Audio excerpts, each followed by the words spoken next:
سلام البنات، ان شاء الله اليوم جبت لكم واحد العصير ديال البربة والجزر والبرتقال. كيجي في الحقيقة لذيذ جدا ومنعش وصحي.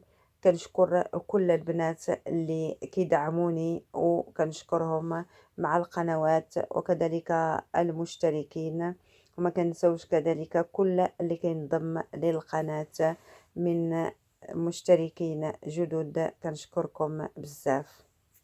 عندي هنايا عندي واحد الحبه ديال البنجر او البربه، سلقتها في الماء وقطعتها قطع صغيره وخليت لها الماء ديالها فاش تسلقات. كذلك عندي واحد الجزره حتى هي قطعتها قطع صغيره وسلقتها في الماء وخليت لها كذلك الماء وغادي نطحنو بالماء ديالو.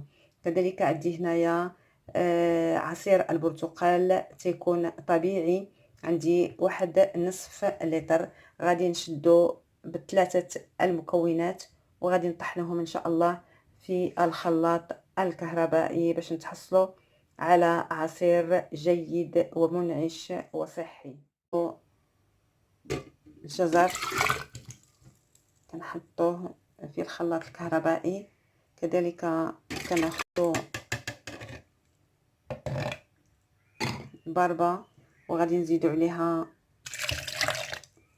عصير البرتقال، وان شاء الله غادي نطحنوه.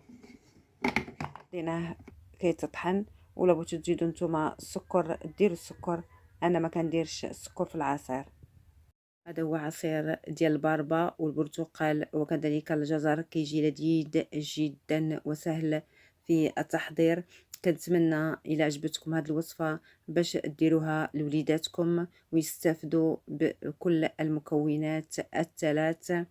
كالعاده الى عجبتكم هذه الوصفه ديروا لي جيم وتبارطاجيو مع الاصدقاء ديالكم. شكرا على المتابعه والى اللقاء إن شاء الله.